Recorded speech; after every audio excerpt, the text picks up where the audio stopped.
Hello guys, welcome to Padvisha. So last videosல separate business entity concept na என்னன்னு பார்த்தோம். So today we are going to see about the next concept, that is going concern concept. Accounting conceptsல first separate entity concept பார்த்தோம். இப்போ இது second concept வந்து going concern concept. So going concern concept is totally an important concept to know for everyone. Accounts படிக்கிறவங்க எல்லாருக்குமே இந்த going concern concepts தெரிஞ்சே ஆகணும். Before going into the chapter or the concept, I'll just tell என்ன going concern conceptனா என்ன அப்படிங்கிறத ஒரு சின்ன ஜிஸ் கொடுத்துட்றேன். ஸோ ஃபார் எக்ஸாம்பிள், இப்போ ஒரு கம்பெனி ரன் ஆகிட்டுருக்கு. இந்த கம்பெனி வந்து இப்போ நான் வந்து இந்த கம்பெனி 2 years பிஃபோர் ஸ்டார்ட் பண்ணேன். ஸோ ஸ்டார்ட் பண்ணும்போது ஏபிசி லிமிட்டெடை நான் 2 years பிஃபோர் ஸ்டார்ட் பண்ணேன். ஸ்டார்ட் பண்ணும்போது நான் இந்த கம்பெனியை அட்லீஸ்ட் 5 yearsக்கு கொண்டு போகணும் அப்படிங்கிற ஒரு திங்கிங்கோடு ஸ்டார்ட் பண்ணியிருப்பேன். அட்லீஸ்ட் சே ஃபார் எக்ஸாம்பிள், நான் இதை 5 yearsக்கு கொண்டு போகணும், இந்த கம்பெனிஸ் 5 years சக்ஸஸ்ஃபுல்லாக நான் ரன் பண்ணணுன்ற மைண்டோட கோலோடு நான் ஸ்டார்ட் பண்ணுவேன்.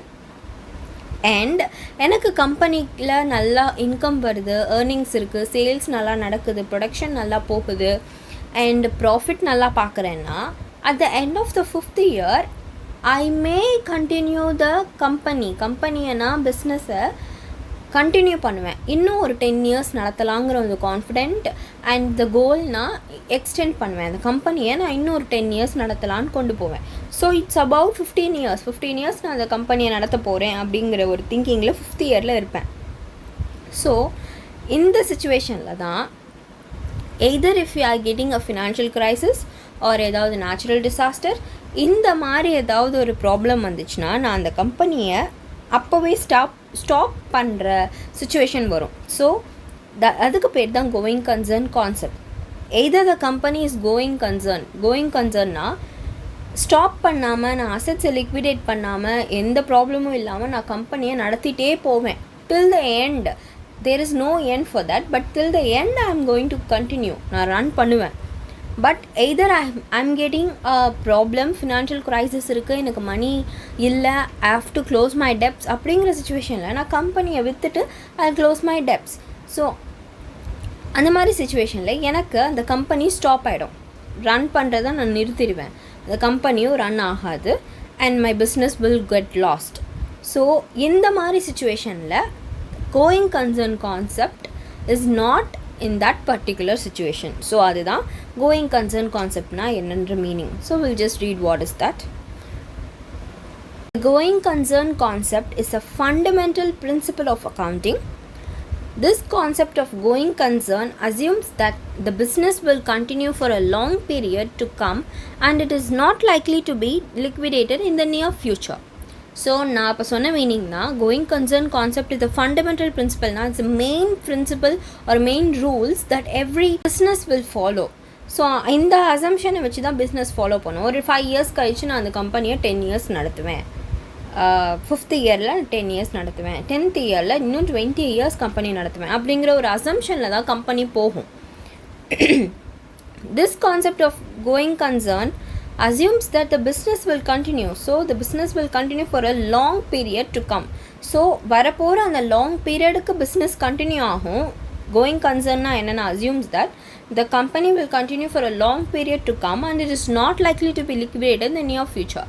ஸோ வரப்போகிற ஃப்யூச்சரில் நான் வந்து கம்பெனியில் இருக்க அசெட்ஸை வந்து நான் கம்பெனியை வந்து விற்றுட்டு கேஷாக எடுத்துக்க மாட்டேன் அண்ட் கம்பெனியோட அசெட்ஸ் எதையும் நான் சேல் பண்ண மாட்டேன் அண்ட் கம்பெனியை நான் ரன் பண்ணுவேன் அப்படிங்கிற மீனிங் தான் going concern concept.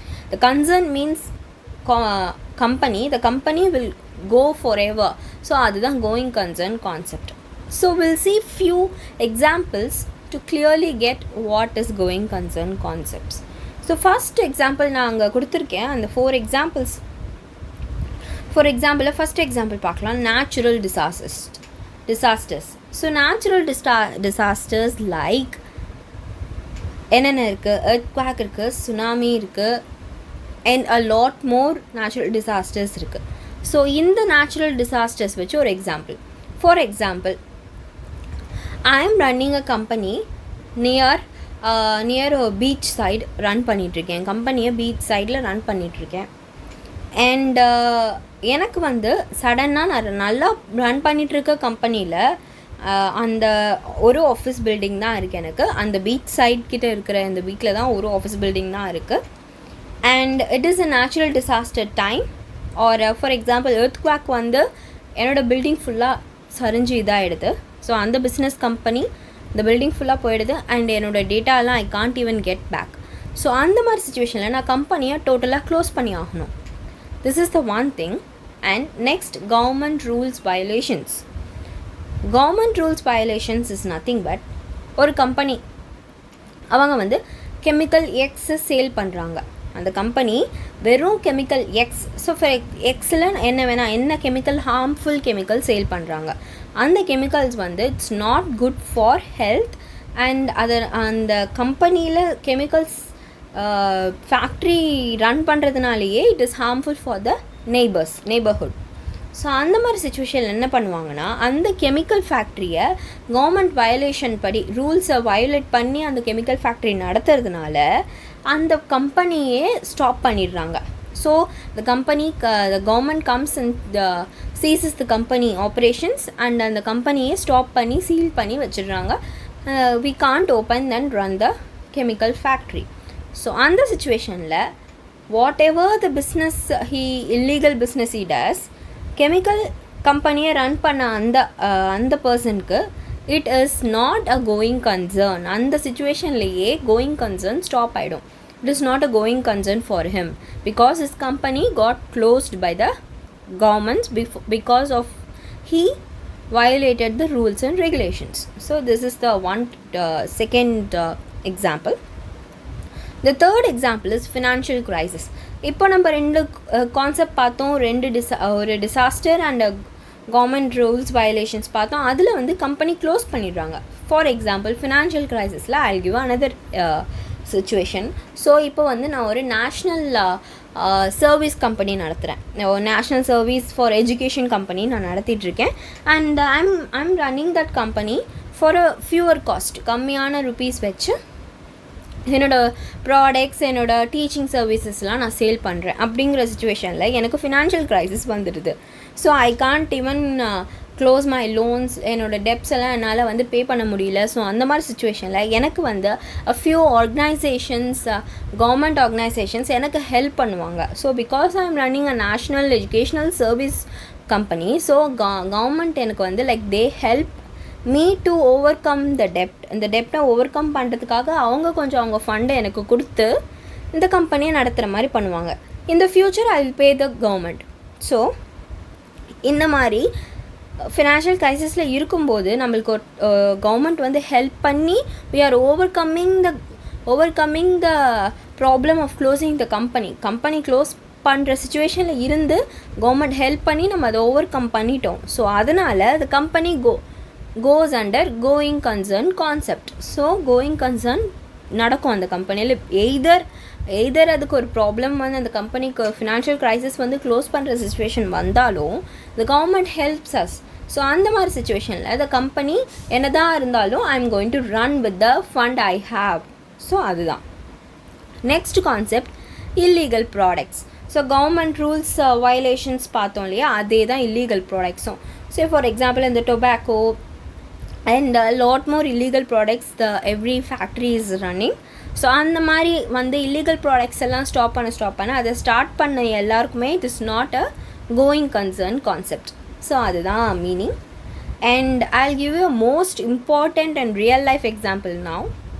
Real life example is now that is going a pandemic. இந்த பேண்டமிக் போயிட்டுருக்கு, corona virus pandemic, and the world is in lockdown. So இந்த சுச்சுவேஷனும் not a going concern concept for a lot of companies. Say for example, நிறைய companies வந்து they have stopped their operations. and the operations stop பண்ணி a few companies they have closed their companies. அவங்க பிஸ்னஸையே க்ளோஸே பண்ணிட்டாங்க. For example ஸ்கூல்ஸே எடுத்துக்கோங்க. we have lot of play schools. எவ்வளோ play schools இருக்குது, மாண்டெசரி ஸ்கூல்ஸ்ன்னு சொல்லுவாங்க, play ஸ்கூல்ஸ்ன்னு சொல்லுவாங்க. ஸோ அந்த மாதிரி play schools, day care concepts நடத்துகிற அவங்கெல்லாம் வந்து எய்தர் கண்டிப்பாக parents they won't trust to send the kids. என்ன தான் ஃபாலோ பண்ணாலும் மாஸ்க் போட்டாலும் they won't trust and they won't send the kids to the schools from this time, from this period. So அதனால் few play schools and not in the, even in the Chennai cityயில் இருக்கிற play schools-மே they are facing a lot of problems. And play ஸ்கூல்ஸில் இருக்கிற பசங்களுக்கு online teaching பண்ணுறது it's really tough thing. So அதனாலேயே few play schools வந்து they have stop their operations. அவங்க ஆப்ரேஷன்ஸை ஸ்டாப்பே பண்ணிவிட்டு they have close their operations because of these things. Because play ஸ்கூலில் இருக்கிறவங்க they if they don't have a own building they need to pay lot and lot of rents and loans to close the debts இல்லையா. So அதனால் a few play schools have been closed and few companies உங்களுக்கே தெரிஞ்சிருக்கும் இந்த nearby companies they have closed their operations. அவங்க கம்பெனியவே பிஸ்னஸையே close பண்ணிட்டாங்க because of this pandemic. And this pandemic is not a planned one.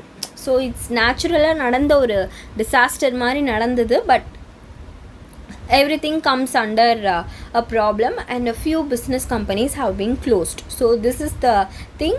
And few business companies they can run over online. So எப்படி நம்ம financial க்ரைசிஸை கடந்து வந்து எப்படி அவங்க நடத்துனாங்களோ அந்த மாதிரி இப்போ ஃபியூ அமேசான் அவங்கெல்லாம் பார்த்திங்கன்னா they don't have a physical structure, infrastructure கம்பெனியாகவே இருக்கணும்னு அவசியம் இல்லை. they have a software, they have a website, through that they can sell and earn. So அந்த மாதிரி நிறைய கம்பெனிஸ் ஆன்லைனில் they are selling. ஸோ அந்த மாதிரி கம்பெனிஸ் எல்லாம் they have been going concern. So அந்த கம்பெனியெல்லாம் போயிட்டே தான் இருக்குது. it will run either in this disaster also. So இதுதான் going concern concept. and we have a lot of concepts to discuss.